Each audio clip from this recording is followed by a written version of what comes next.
Obama and the challenge of expectations, a look at the president's first 6 months. I am Ron Brownstein. I am the political director for Atlantic Media, which is proud to be a co-sponsor of this event this week with the Aspen Institute. And we have a great and multitudinous panel with us here tonight. We ended up in the Brady Bunch size range. At one point today, it looked like we were heading more toward the neighborhood of John and Kate plus 8, but we kind of managed to stop at a more manageable number.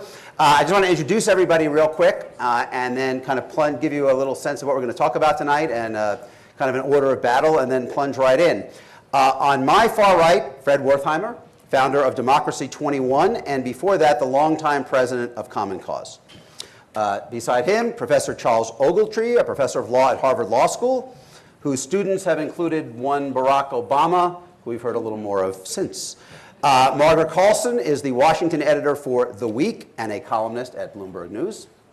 Linda Wertheimer, and yes, there is a relation, senior national correspondent at NPR, and before that, of course, the longtime host of All Things Considered. David Brooks, to her left, is a columnist for the New York Times, and those of you out on the quad will note a battery made for two sons, each working on their curveballs.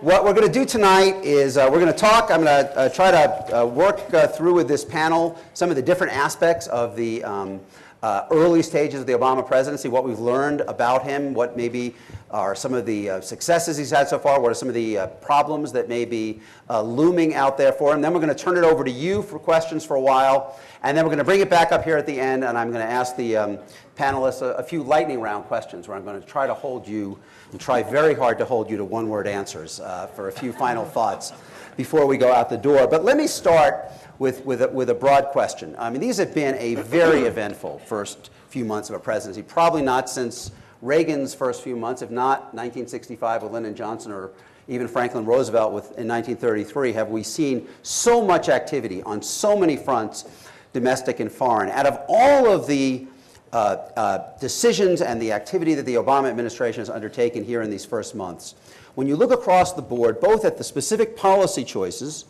and the broader decisions in terms of governing strategy or the way they are managing our relations with the world, out of all of these decisions, which do you think have been the most consequential? What has Obama done so far that is most likely to shape the rest of his presidency and the way Americans judge him in 2012? Linda, can I start with you? What do you think? Sure. I think that the president has, as you said, is moving on so many fronts that it's very difficult to evaluate yet what he has accomplished, because nothing is done. However, I think if I were going to sort of single out one thing that he's done that very much impressed me, it would be the Cairo speech. Now, I'm way out of my turf on that because I spend a lot of time on domestic politics, and and foreign policy is not my area. But listening to him talk about the cultural heritage of the Muslim people, talking about the tremendous libraries, and he has constant references to the Holy Quran. I don't think I've ever heard an American politician repeatedly call the holy book of the Muslim faith the Holy Quran, the Holy Quran.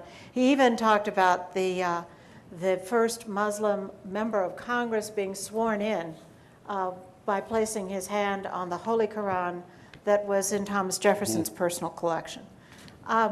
So I think that reaching out, combined with who he is, what he is, that he's a black man with a heritage that touches on the Muslim faith, that, it seems to me, was one of the most extraordinary moments of his administration so far.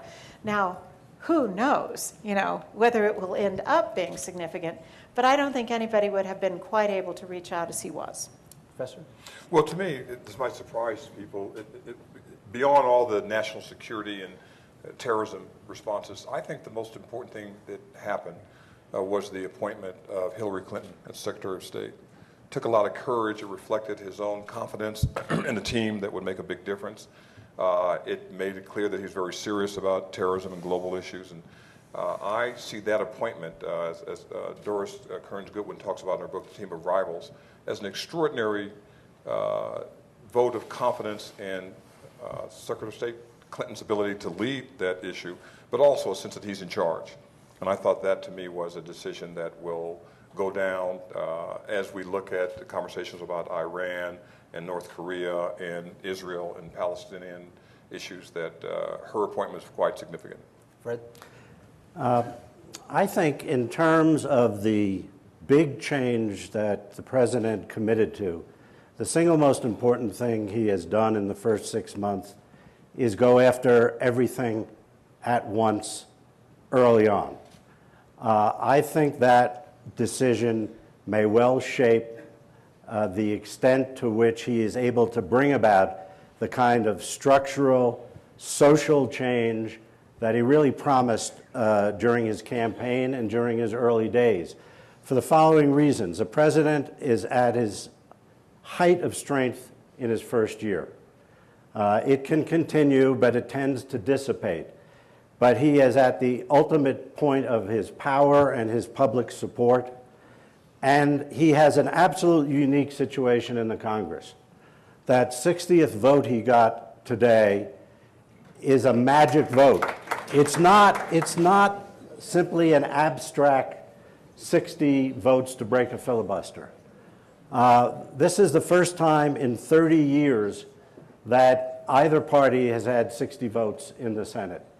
The Senate has been absolutely tied up in knots for years now because of filibusters, the threat of filibusters, the use of the threat of filibusters to require 60 votes to pass bills. It has been impossible to function there. The president now has an opportunity to really enact his change.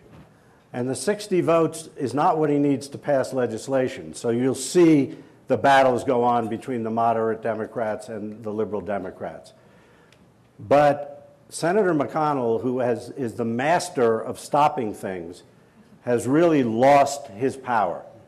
And when you combine that with a substantial majority in the House of Representatives, led by a speaker who I believe is the most effective, skilled, and toughest speaker I've seen in 40 years of working in Washington, and very strong leadership, and enough votes to carry major legislation, you absolutely have a unique opportunity for big-time change that I don't think we've seen in some time.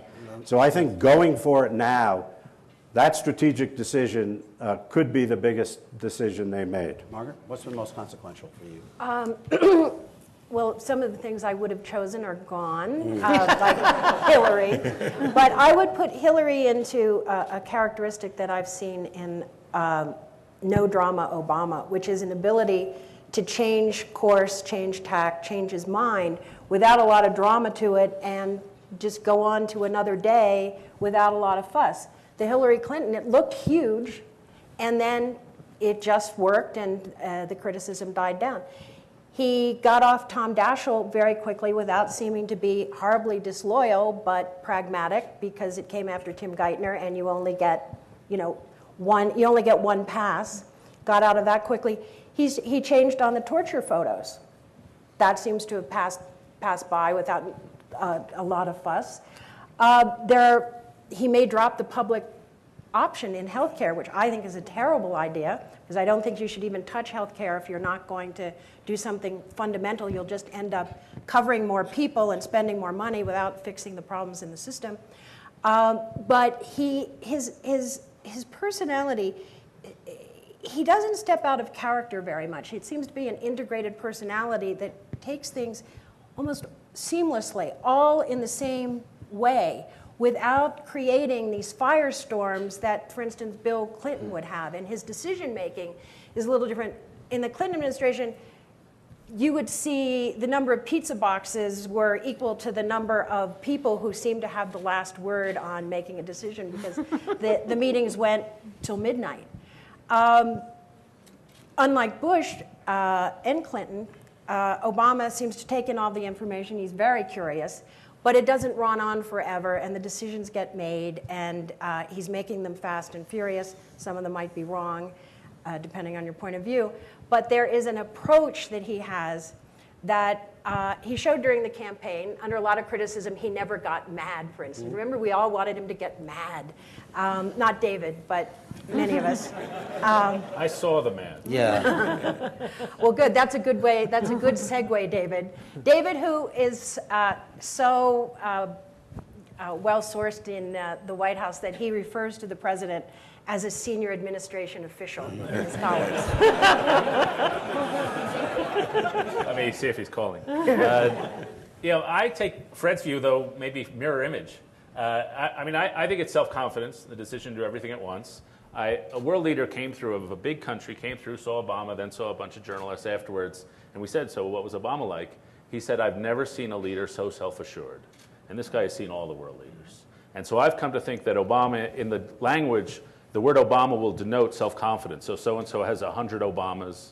Somebody only has 80 Obamas, 65 Obamas. And that has good sides and bad sides. The good side is because they know they're so much smarter than you are, that they take your criticism with a degree of equanimity that other administrations don't. So other administrations, like the Bush administration, after you'd criticize them, they'd call you the next morning and say you're a complete and total loser. The Obama people call and say, we like you, we admire you. It's so sad you're a complete and total loser. And that makes you feel better. So that's one positive thing. The other positive thing is his ability to hire Hillary Clinton and to get this cavalcade of brains in the administration. My joke is, because of all the Harvard-Yale people, that if we're attacked by terrorists during the Harvard-Yale game, we're screwed because they're all going to be up there in New Haven. But it has created an atmosphere where they do have this intellectual superpower, and the people who can rise in this administration are the people who can dominate a table with sheer brilliance, like Larry Summers, like Richard Holbrooke, who's risen from nowhere, like Peter Orszag. And so those people really dominate. And that's the positive side, the real sense of debate. The negative side of self-confidence, to me, is the decision to do everything at once with 8 people. And so they had to do it, A, by handing off a lot of power to Capitol Hill, which I think led to a lot of mishmash of mediocre policies when they could have had clear and maybe even more ambitious policies. And then second and finally, it's just the money. The money is just out of control, and it started under Bush. I completely grant you that. But in 2019, the national debt will have doubled. The payment on interest on the debt will be $819 billion a year under Obama's budget, which, believe me, is conservative. And there's just no way that's sustainable. And so now he talks a great game about cost control, but my fear, and this gets back to the 60 votes point, if you control 60 votes and you control the House, you are insane if you try to cut people off, cut benefits, if you try to make tough choices. So to me, the 60 votes is a paradoxical negative effect on what I care about most, which is healthcare costs and the fiscal situation. Let me follow, because there have been, we're seeing certain characteristic elements of his governing strategy, both at home and we'll come to in a minute abroad. And certainly one of them is what David alluded to, which is that he has shown a willingness on a variety, really all across the board, to let Congress handle the details, giving a lot of leeway. I did a panel last week with Ed Markey about the climate change bill in Washington, and I asked him, I said, did the administration say to you, I must have this, we must have that? And he said, no, they let us find the waterline. What would be, a majority position in the House, and obviously they got there barely. I asked Harry Reid this at another panel a few weeks earlier. He said, Barack Obama has never said the words to him, I must have this or that. Is this shrewd, or is it too passive? I think it's a necessity. I mean, that institution is an impossible place to navigate. The Democrats hate the Republicans hate the Democrats, the Senate hates the House hates the Senate. It is extremely difficult. We learned a pretty powerful lesson by the way that the Clintons handled health care. I think as a matter of reality, you do have to let the people with expertise up there do their thing, and it does get messy. You do get the opportunity at the end of the process when you're in conference to go for the things that really matter. So I think they've got enormous expertise in Congress. And I think they're doing that right. And on just on one point, David, I agree with David on the finances. And I think at some point, Obama will have to strongly pivot and focus on the deficit question and on the spending question. But I think he's got to try to get the other stuff done first if he's going to get it done. And if he doesn't deal with the deficit stuff, he's not going to end up very successful in the long term. David, what's the cost you see in this deference to Congress?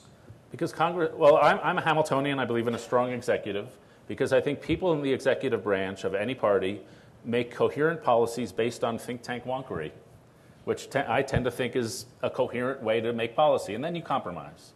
But if you hand it over, I think, too quickly to Congress, you've got 535 people with their own interests, and all they do is they cobble together 500 or at least 300 specific local interests, they shove them all together in 200 or 2,000-page bills, and they just try to get across the passage line. And so you get things which can pass, which are not coherent systems to work.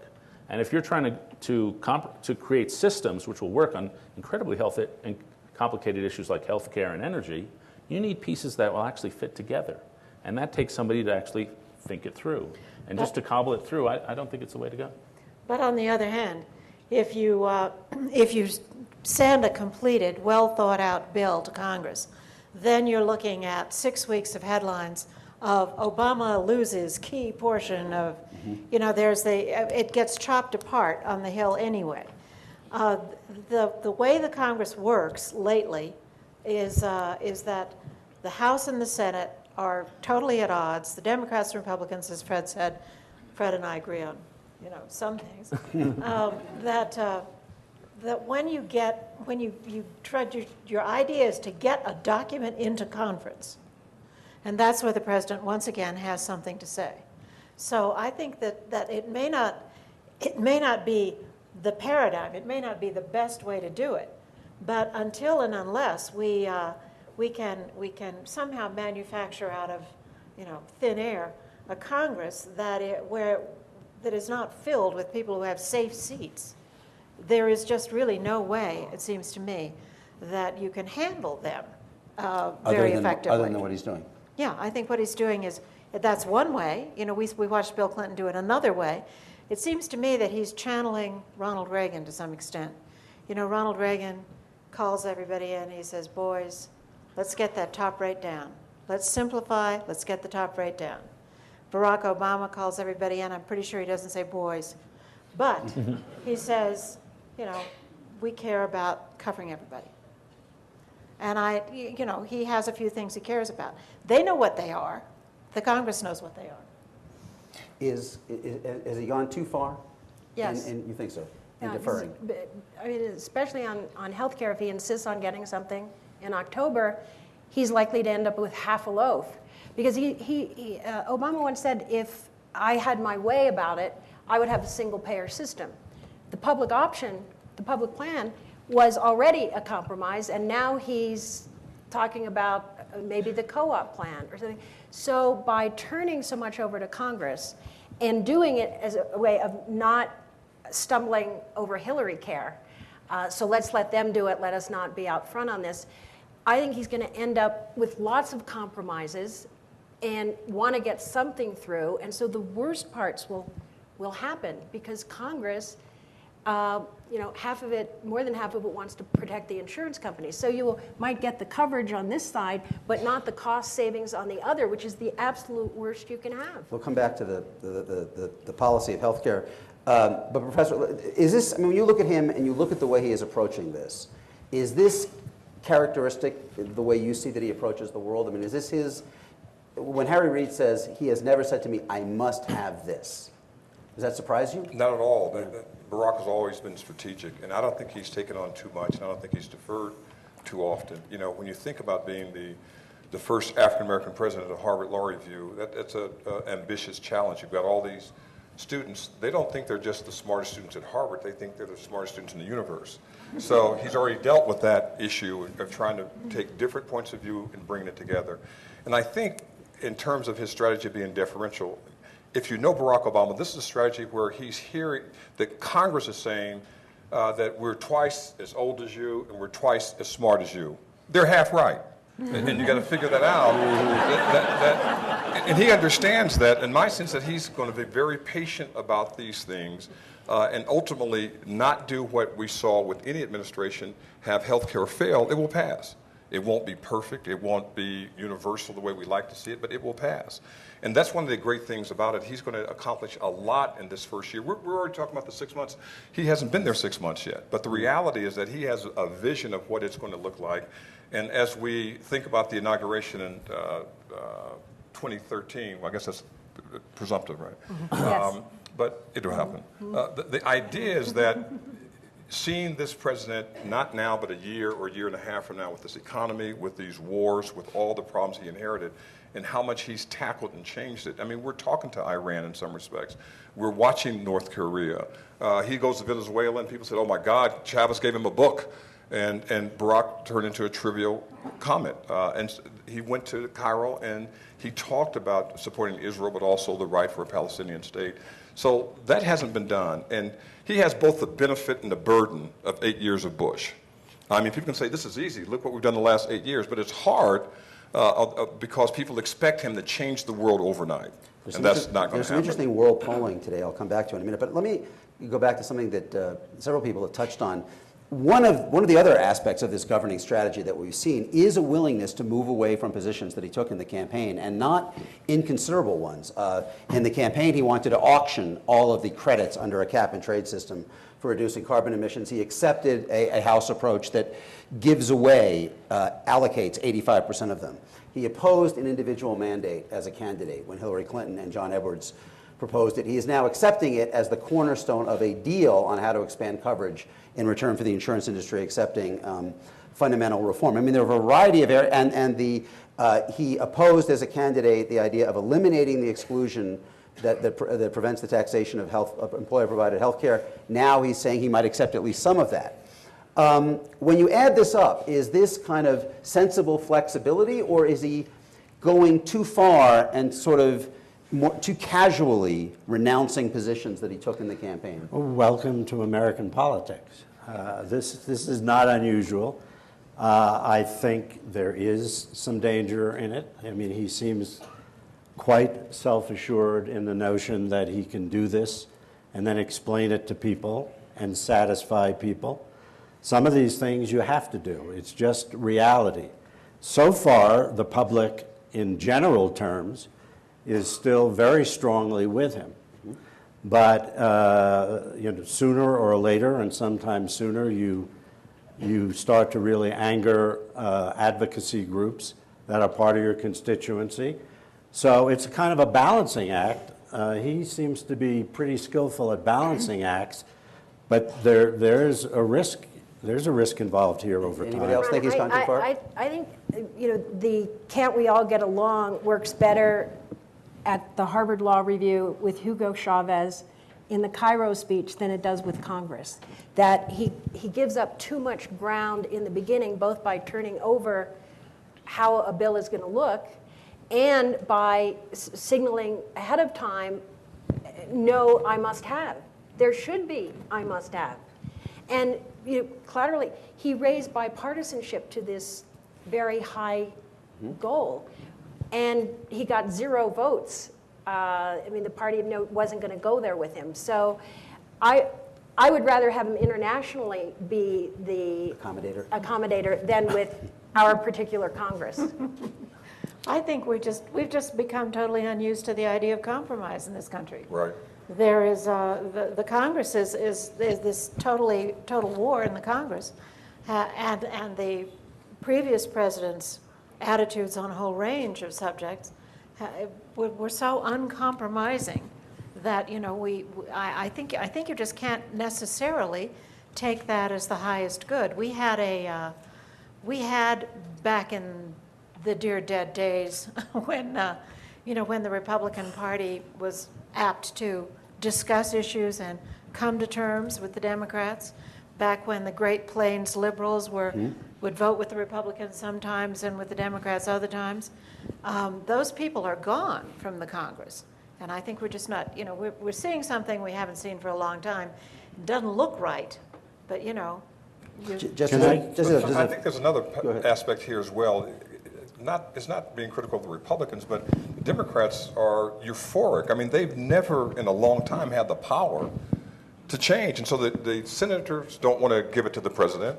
The House doesn't want to give it to the president. And there's no cooperation. They really do trying to figure out, they've been sitting around for much of the Clinton administration, all of the Bush administration.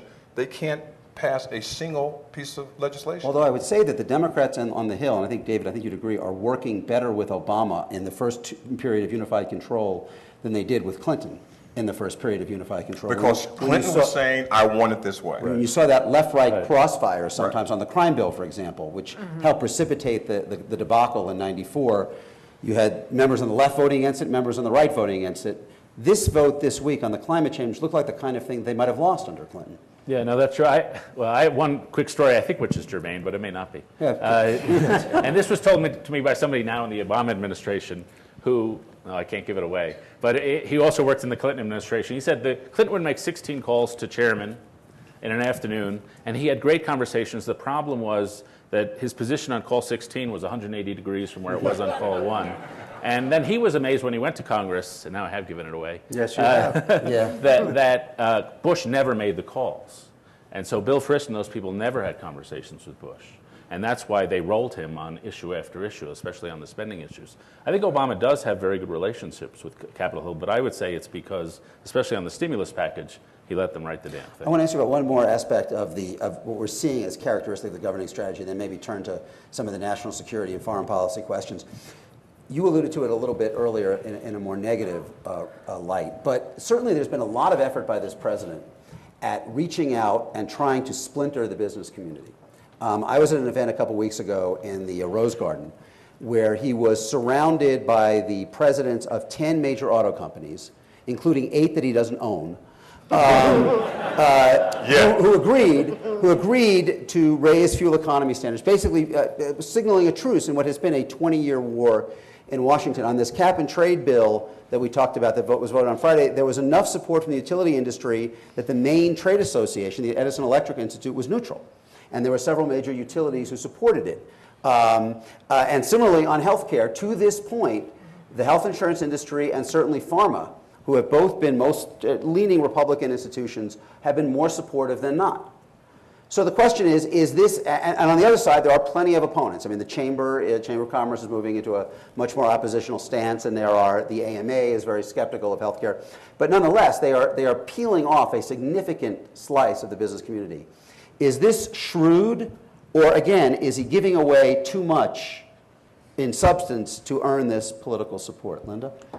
I think that on some bills, he's looking at a confluence of events which give him an opportunity. And I think that it's not so much that he seeks to splinter as that he sees possibilities. He sees vulnerabilities and openings. Big businesses that are having a very difficult time supporting healthcare, for example, opens the possibility that they may not be totally opposed to doing healthcare a different way. The extraordinary way the economy is sinking has meant that all kinds of the American people are not willing to pay the prices for energy that they've been paying. I think that there's just, that the economy has created a situation which has given him some opportunities, and he just seems to be, it seems to me he's looking at them, and I don't see why he wouldn't do that. The one other prism I see Obama through is Chicago. And I covered That's a Chicago. difficult one, yeah. I was there when he was there, and I covered the Harold Washington race, a lot of those things. And Chicago politics has 2 geographic sectors, to simplify. One is the lakefront, the sophisticated, pretty liberal, pretty intellectual, and Obama is of that. The wine track. Yeah, as you would say, the wine track. Yes. And then there's I guess we're going to call it the blues and old style track off the lake. Mm-hmm. And that is a practical style of politics, very unideological, but the motto of Chicago is, where's mine? And there are a bunch of interests, and if you're a leader, where's mine? He's asking where's mine, he's asking where's mine, she's asking where's mine. You help everybody get mine. And I think he governs, in the practical sense, very much in that style, which is what do they need, and how far can we go to meet them? And I do. That's the practical side of Obama, which I think was lost in the hope meister of the campaign, but which is actually, I think, the key to why this administration, just on a managerial level, is so efficient and so well run. And maybe signaled by the decision to appoint Rahm Emanuel as the chief of staff. You wouldn't do that if you weren't planning perhaps to govern in that way. Now, you think, several things you said makes me think that you think he is conceding too much in the hope of both business and Republican support. In a sense, the business is a sister soldier Democrat moment, because he's respecting business, reaching out to them, and unlike Congress, business seems to think he means business, and they want to compromise with him. That's all to the good. They're only going to go so far, but you get what he's gotten so far, and you're ahead of the game. Now, but he will face a choice, for example, on something like the public plan, which is there's X degrees you can go and maintain where they are now with the AHIP, the insurance industry, still more supportive than not. On cap and trade, obviously, they had to make a lot of concessions to keep the utilities on board, or as many of them as they had, and some of the oil companies as well. Do you think that he concedes too much on these grounds, or are these pretty shrewd decisions to move forward as much of your agenda as is possible? At some point, you've got to have I must have on something as important as healthcare. You can't all be go up to it can't. Somebody's going to suffer here. You have yours, you have yours, you have yours, but I'm going to have mine, and mine is I can't do this without the essence of this, whether it's the public plan or the co-op or something. The insurance companies are going to suffer, and are they going to concede? Are they going to go down? Are they going to cooperate? And is he going to give up too much? That's where I think you've got to have a core principle, what you believe in, and say this is it, folks. Well, one theory about healthcare is sort of the inverse of what you're describing, is that everybody's going to take a nick to get it done, but no one will have an artery slashed, Except the future generations. Who are going to pay the cost. Right. Maybe not. I mean, the big question that we won't know the answer of is the one you raised. Are they going to take on entitlements and Medicare? If they don't, they're not going to be able to deal with the finances of the country. If they do, they have the capacity to do it. I mean, it's the thing the House of Representatives probably hates most, because they run every 2 years. But I don't write off the possibility, and he's indicated, that which doesn't mean anything, that he is willing to take it on once he gets through this. One complicating aspect of that, and it goes to the long-term finances, is they are already allocating a substantial amount of Medicare savings to funding the entitlement, the new entitlement for health care. I mean, they're talking about $600 billion in Medicare savings over the next decade, and presumably open-ended beyond that, and that is now would not be allocated toward reducing the deficit, but it would be allocated toward paying for a new entitlement under health care. So it does kind of make you wonder if Medicare is the long-term solution, but an awful lot of it is going to be channeled toward paying for something else. Where do you go to deal with the deficit numbers that you raised the alarm about? Rationing. I'm such a single issue fanatic on this, a cost issue. If they could promise me that single payer would cut costs, I'd be for that.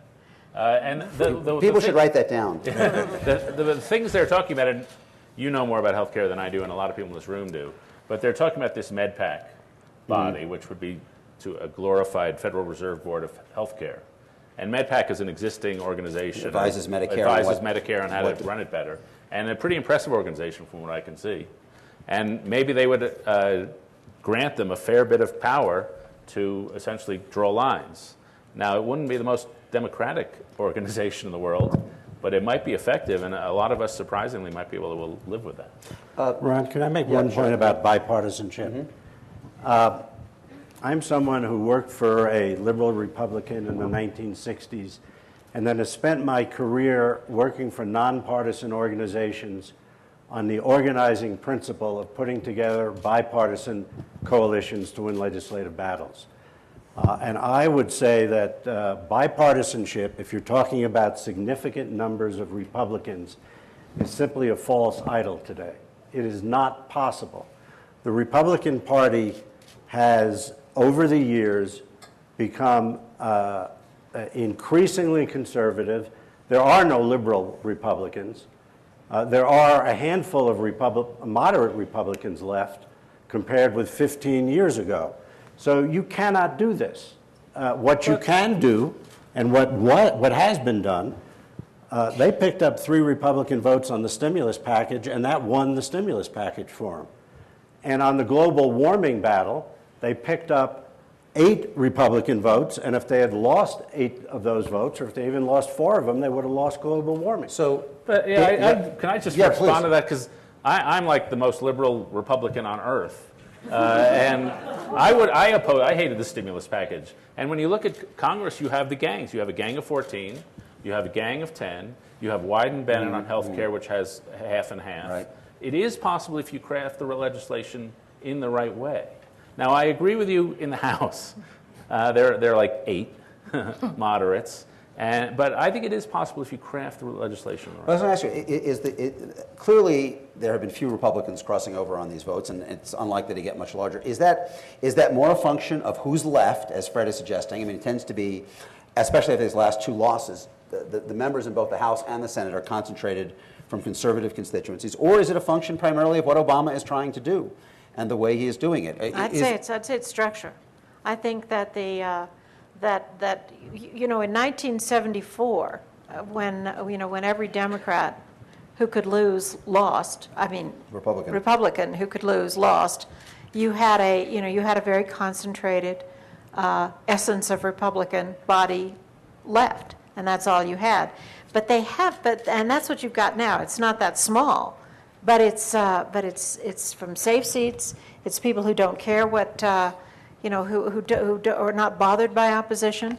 They're not bothered by their constituents who disagree with them. I think it's a structural question, and I'd have absolutely no idea how you could go to the states and say, let us consider Iowa, which does not draw its districts based on how they vote, but simply on not dividing towns and and how many people are in each one. That's all they do. I asked the guy, I said, so what, do you use demographic maps? He said, no, we just use maps. I said, what kind of maps? He said, maps. I said, Rand McNally? He said, that'd work. Texaco.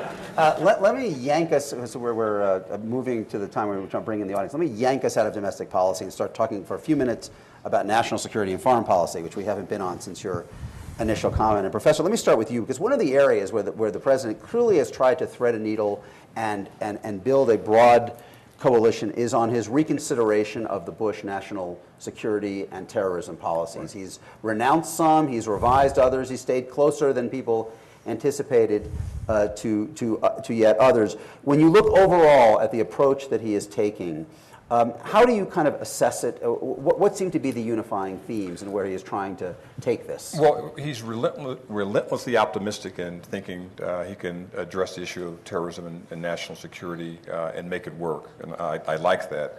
I think that the bold statement about closing Guantanamo was important. I think the important issues of saying we will not torture was significant. I think the problem with Guantanamo now exemplifies a real problem for the presidency. And that is that you make a promise you can't keep, and that we need to rethink whether or not Guantanamo needs to be closed at a particular date, or whether the philosophy of Guantanamo being closed eventually should be more effective. I say that because we can't have this president of all people, who is a civil libertarian, who talks about justice, engaged in detaining people indefinitely without charging them, without having lawyers, without having trials. That just can't happen. And I have only... But he has said he wants to maintain that? And that's wrong. That's wrong. It's wrong. And I say that with great pain, to think that we'd even have to be addressing that issue with this administration. At the same point, I think there is a plausible solution to Guantanamo. And it's one that's not popularly discussed. But one of the things I think that we're missing is to think about the fact to send a group of experienced federal judges, they're Republicans and Democrats, down to Guantanamo and try these cases. Forget about moving people to Iowa and to Kansas. Try those cases in Guantanamo. And these judges are going to make sure that people who are guilty are convicted and who are innocent are released. Right? That all the politics are out of it. And I think that's one of the untested ideas, but I think that's an out-of-the-box idea that I would hope to see the President and the Attorney General and White House counsel support, because we've got to find a plan. What he's done was aspirational when he talked about terrorism and national security. Now we're talking about a strategy without the details, and that's very problematic. David, this is an area where he's had a certain amount of friction on the left and a certain amount of praise from conservatives. Is he finding a middle path on this front? Well, yeah, I think Or he a sustainable actually is. path. I mean, he's said several times that when he looks at the ideal foreign policy, he looks at George H.W. Bush, and that's evident. And so it's a foreign policy that a lot of Democrats and a lot of Republicans can now embrace. To me, the big decision was Afghanistan, and that was a tough call, and that was a call that divided people within the administration quite seriously. And I happened to be over there in the couple weeks before, and the thing, it's obviously the thing I kept hearing from people on the ground, from the military people, who a lot of which had served in Iraq, and their general view was, we like the Afghans better than we like the Iraqis, and we're much more hopeful about Afghanistan than Iraq. And the NGO community, which was very positive, they said, it's going to take a long time. We're going to have to do real nation building, but if we're here, we can really make this work. And that was not necessarily an easy call to make, to throw in another 10,000 Marines and things like that. And Joe Biden opposed it. But he made that call, and it was basically a continuation of the Bush strategy that had been left on the table for him. And it was the right call, and it was a pure evidence-based call. And I've lost track of what school of foreign policy who belongs into, but that was an impressive decision. And I think it's been, along with the Cairo speech, basically a series of impressive decisions. Niebuhrian. And on Iran not succumbing to pressure to do what anybody'd want to do. I mean, thanks to the twittering, we were all Iranians that week and wanted him to do something. And he must have wanted to, but he resisted both Republicans and Democrats on that issue, which showed a lot of restraint on Afghanistan. When Obama was a candidate, he said things that he was able to just switch on and change. Afghanistan being one. The one he wasn't was Guantanamo. Right. And you're so right. Somebody who's got Obama's inner lawyer and his philosophy can't hold people indefinitely, no matter how horrible they are. Right. So he's going to have to find his way out of that one. And on Iraq, he withdrew fewer troops more slowly. Now we're going to see how that works. And if it doesn't work, what's he going to do? Is he going to stick with what he said is we'll be out on a certain date, or is he going to adjust to circumstances as he sees them and rise above his stated view on the subject? Linda, part of the difficulty for the president on Iran seemed to be that he was reluctant to do or say anything that would preempt or foreclose the possibility of going back later and having the engagement and negotiations that clearly is the cornerstone of his policy. I kind of felt that some of the conservative critics were putting him in a no-win situation where either if he didn't speak out, he was not affirming American values, or if he did, that he would be pushed into saying things that would make it unlikely that he could go back and negotiate with them, which they opposed him doing in the first place. But having said that, now when you look at the way the Iranian government has handled this situation, do you believe it is going to be possible for him to seriously pursue the strategy of engagement and negotiation that he has been hoping to undertake, or is that going to be very difficult now after everything that's happened? Well, I think it's obviously going to be very difficult. It was going to be very difficult anyway to have a conversation of any sort with Ahmadinejad. And I think that this is going to be a sort of a long ride, this one. I think that he's going to simply have to wait to see if Ahmadinejad secures his power. At that point, then the only choice will be, I think, to try to go in and talk to him. But it doesn't seem to me that Iraq is settled yet. It's still boiling. And Iran? I beg your pardon, Iran is still boiling. And I think that there's it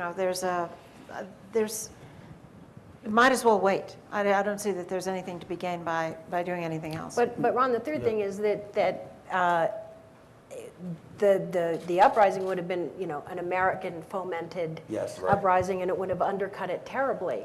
Feel good in the short run, be very bad in the long run. He would have been just painting targets on the backs of all of the opponents had he jumped in. I sort of disagree with that. I think he was fine. But it didn't. My view is I've been covered a couple riot situations, and when you're on the ground in those places, whatever is said in the U.S. is very far away and doesn't really matter.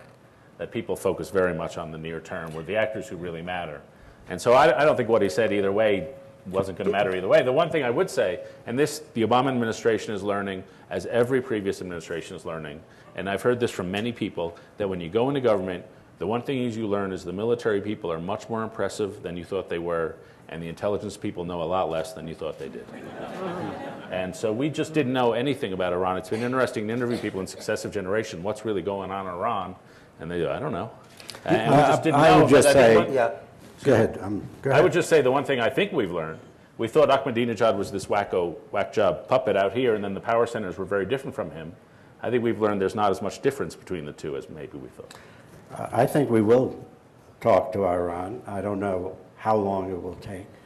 I don't know how publicly it will be, but I think we're going to have to make some decisions about Iran in the long term.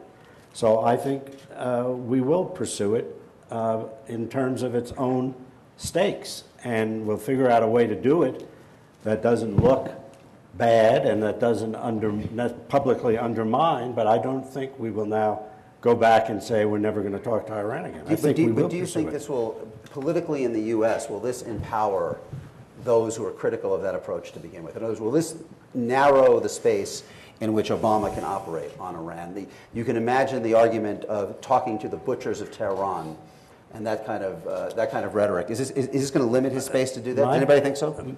My view is basically the illusion of power is power in Washington, and the illusion of non-power is non-power. And while Obama is widely respected and supported in the country, I think he's going to have flexibility and leeway. I think when that starts to turn, then those kinds of attacks start to make you bleed. But I don't care if he talks to you. Does anybody actually think the talks will lead anywhere? Well, one of the advantages of the talks, at least from my point of view, is that we have to keep remembering that Israel's in the center of this. And you have to try to negotiate with Iran because you're concerned about the strategic importance of Israel. And Israel is legitimately and seriously worried about what Iran will do. Even the threats are serious. And I think Barack Obama, by not moving more quickly, made the right decision. Iran, ironically, looks like a great revolution was about to happen. The same thing we thought in 1989 in Tiananmen Square in China. We've got to be careful about thinking what we see on television is a sign of real change. I mean, it turned completely different in a week. No demonstrations, no noise, the complete peace. And if we had done something else and had people murdered, tortured, executed, some were, imagine what that would have done. One point about foreign policy, I remember talking about military leaders. The president made, I think, one of his most important and least reported decisions, and that was with the pirates in Somalia. And that is that he said, what do you think we should do with the military leaders? And they said, well, we need to take them out and return our captured Americans. And they did that, right? And it's interesting, people applauded that, but Rush Limbaugh said, I can't believe it, Barack Obama, the African-American president, killed these black men in Somalia, right? Yeah. Excuse me? Rush? Did I miss something? But Yeah. I mean, Men or pirates. And he never said mission accomplished. There was no press conference. The whole idea was this is what an executive does, but the military takes credit for that experience. Let me ask you one final question on foreign policy, and then I'd like to bring in the audience for questions and come back for a quick lightning round. There was an interesting poll that came out today. The University of Maryland has a terrific program on international policy attitudes that polls all over the world. They polled 19,000 people in several dozen countries today, or released it today, and they've been polling obviously the last couple of weeks.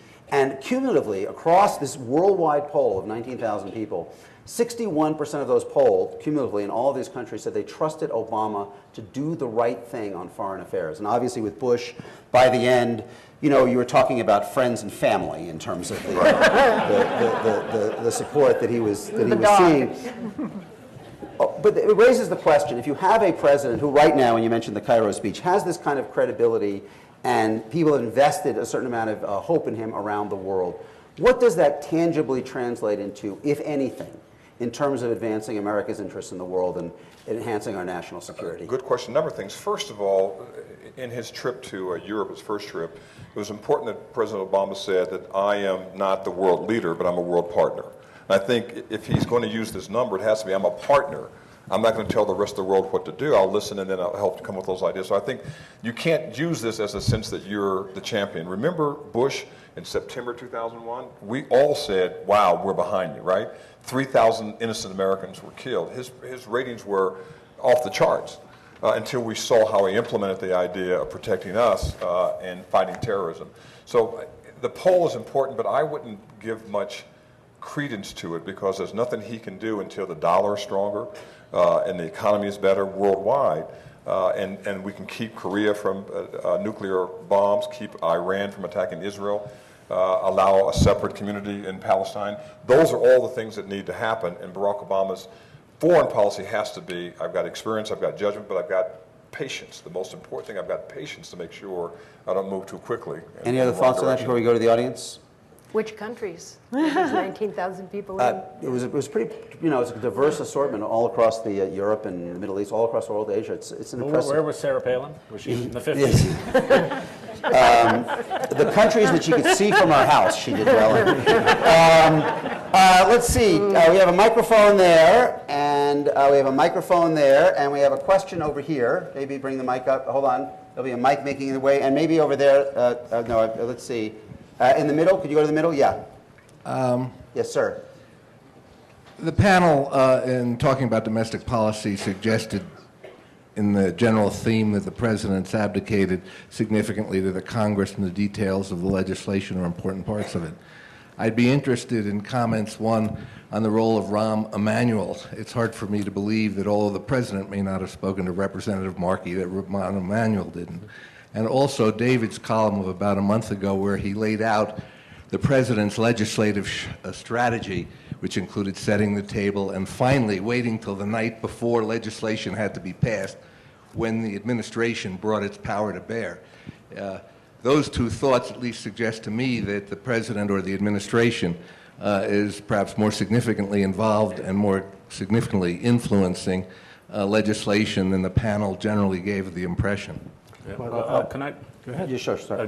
No, after you. Well, I would just say that when you're looking at the House of Representatives and you're leaving the details to the House of Representatives, you're leading them ultimately to the Speaker, who is, if anything, to the left of Obama and who is going to be much more tough-minded from a liberal standpoint on these policies. So I don't think in terms of the House, you're on health issues like health care or global warming, you're really ceding a whole lot of territory. Okay. First let me tell my two Rahm stories. First of all, I think Rahm is, aside from being a source and therefore a great man,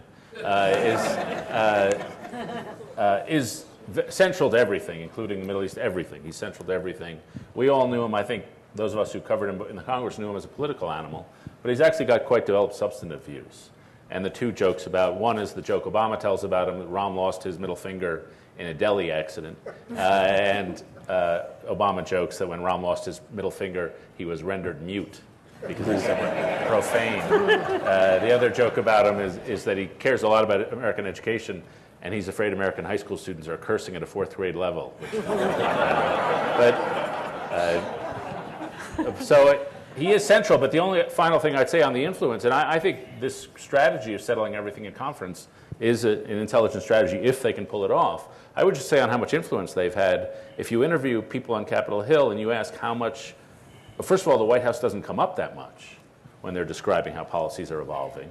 And if you ask them how much the White House has influenced them, they say not all that much. I would just add one point. Rahm has been quoted as saying the only non-negotiable principle in all of these debates, especially healthcare, is success. And that isn't really a cynical argument. It's kind of a larger view of how you govern, and I think it reflects a belief that the way you make lasting change in the country is to sustain power, is to sustain control over the instruments of governance, the House, the Senate, and the White House. And their view is that you move as far as you can in the direction that you want to go while maintaining as broad a coalition as possible. Because if you govern in a way that creates a backlash and allows the other guys to come back in power in 2 or 4 years and undo what you've done, you haven't done very much. And certainly the Bush national security policies, to some extent, would be a reflection of that. So I think they are very conscious of what the market will bear, not only in kind of a narrow congressional sense, but in their broader sense.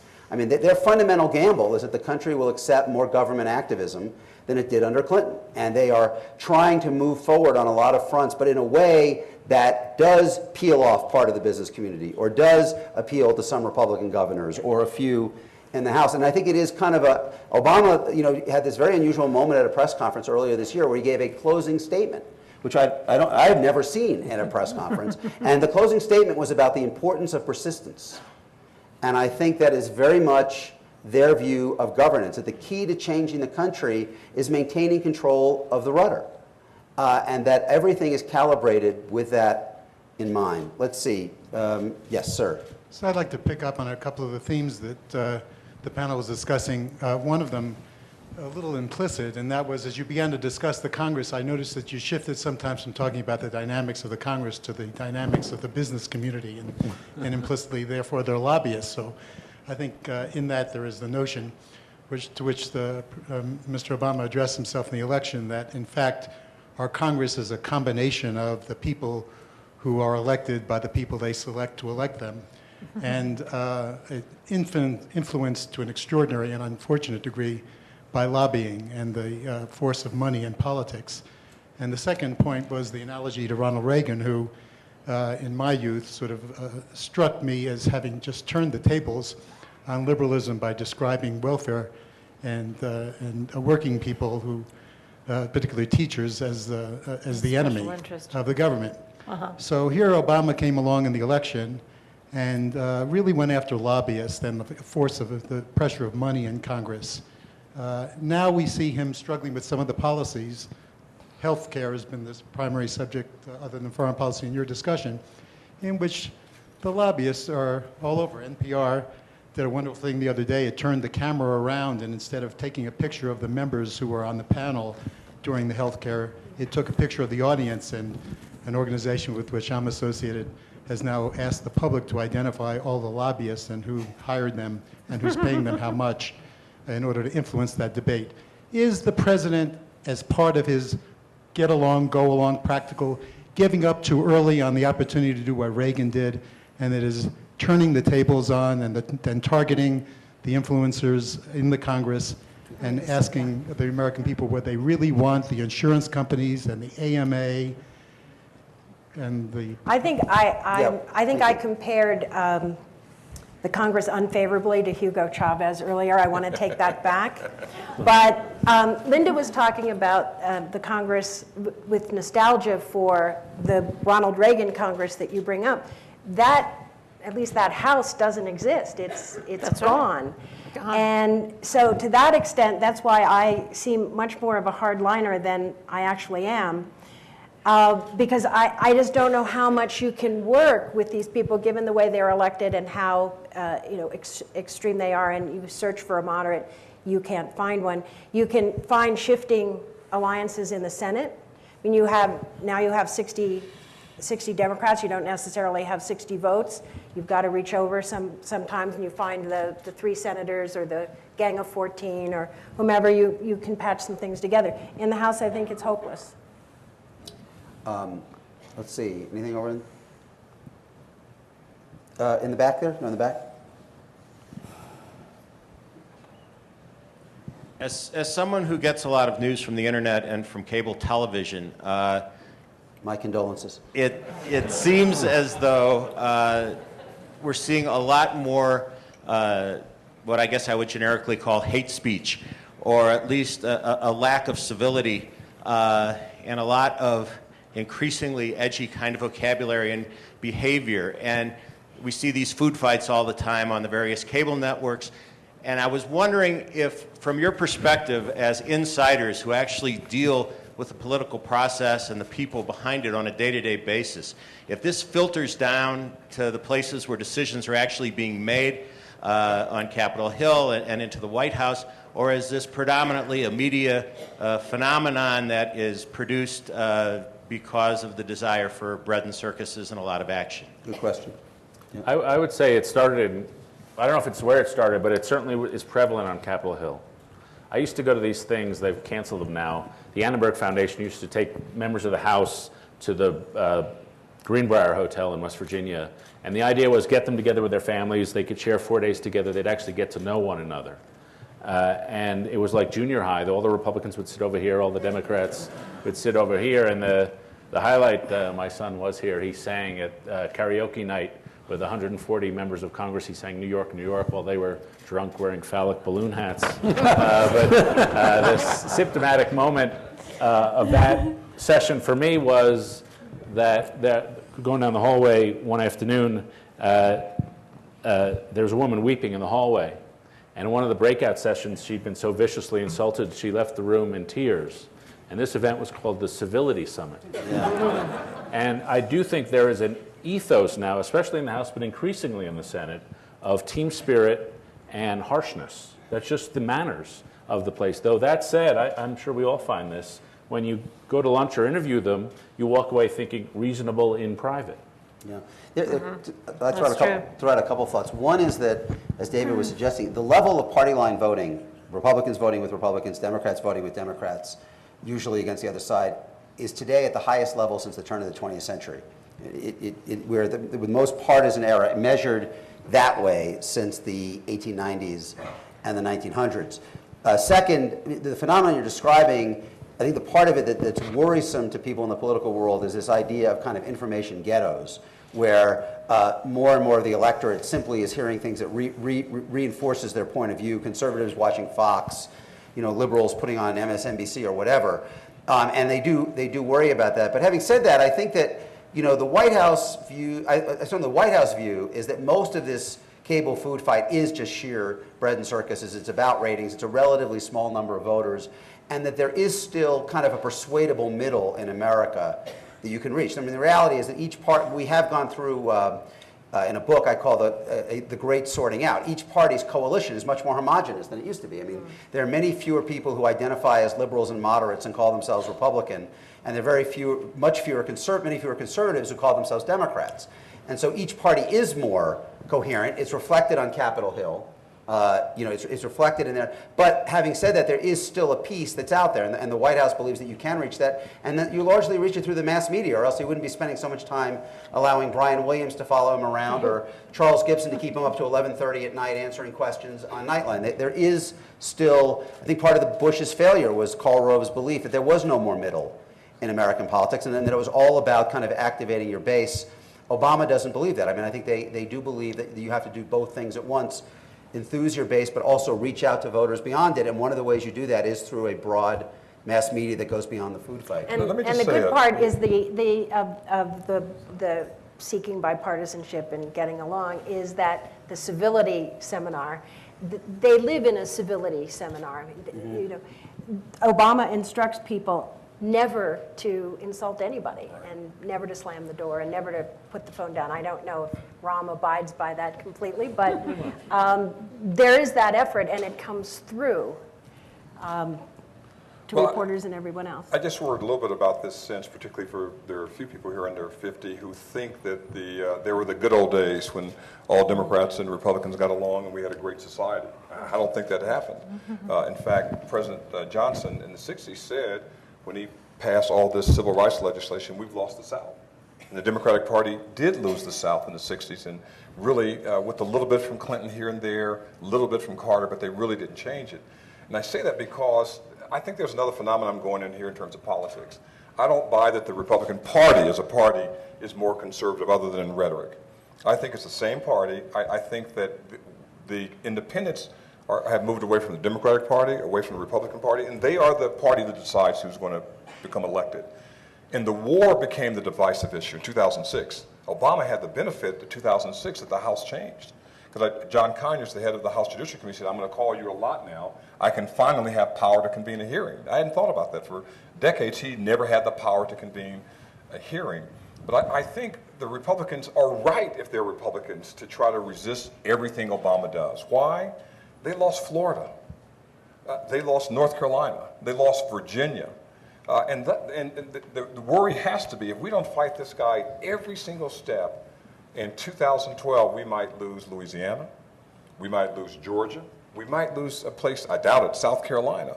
But the whole idea is that the red state, blue state issue is interesting. But I also think that even our country would not want a 70% party. I think we're going to see a turn in the 2010 elections. We'll lose Illinois. You heard that first year, right? But you'll see a turn, I think, because people like a balanced government. And we can't tie too much to one party being too much to the left, one party too far to the right. I think the public is just independent, and they're trying to figure out who can lead best. The dangerous thing is they never gave us an exit time here, so we've been pressing your indulgence and keeping you here for quite a while. Maybe we'll take one more question from the audience, right up here in the middle, and then we'll do the lightning round with the panel, and then let you go on to the night. Are there prizes in the lightning round? Depending how you do. I hate to switch it to economics, but let's talk about General Motors. Are the taxpayers ever going to get their money back? Is Obama ever going to let go? Is the company going to succeed or fail? You want to tackle General Motors? I wrote a column about it, so I must know something. You know at least 800 words about it. Yeah. Well, I guess the people I interviewed who were there said the problem with General Motors was the culture of General Motors, which involves the executives, which involves the unions and everything else. And their fear was the administration changed one guy at the top, but essentially the culture is intact. And these are patterns, unconscious patterns of behavior that have been involved in that organization for a long, long time. And their fear was either the government was sort of stuck in the middle, paying for the future of General Motors, but not really either intervening or getting out, sort of just stuck in the middle, being halfway in, but not all the way in to really change the culture, or just not getting out and letting it go. And so I think they were extremely pessimistic about General Motors' change. All right, knowing that I have utterly no power of enforcement, I'm going to try to ask you a series of quick questions to take us out the door, and I would try to hold you to a one-word answer. Can I cheat? If possible. And I'll start from Fred to David and then go back across. My answer is yes. The other way. My answer is 30%. Question one, will President Obama sign legislation that moves the nation substantially in the direction of universal health care by 2010? Yes. No. He'll sign legislation, it might not necessarily move us there. That's a no, then. Yes. Thank you. Yes. Thank you, Charles. Will he sign, by 2010, will he sign legislation that imposes mandatory reductions in carbon emissions? No. I don't know. No. No. Yes. Maybe. Maybe is one word. Will he follow through on his promise to close Guantanamo by next January? By next January? By next January, that's what he said. No. No. No. No. No. Wow, uniform. Will Democrats gain or lose seats in the House in the election of 2010? Lose. Gain. Lose. Game. Lose. That was a clear message. That was a clear. Will they gain or lose seats in the Senate in the election of 2010? Gain. Lose. Gain. Gain. Gain. Gain. I'll go with gain too. 1 year from today, will Barack Obama's approval rating still exceed 55%? Yes. I think so, yes. Yes. But policies, no. Way down. Policies now. Yes, yes. Yes. 1 year from now, who will be considered the Republican frontrunner for the 2012 presidency? Mark Sanford.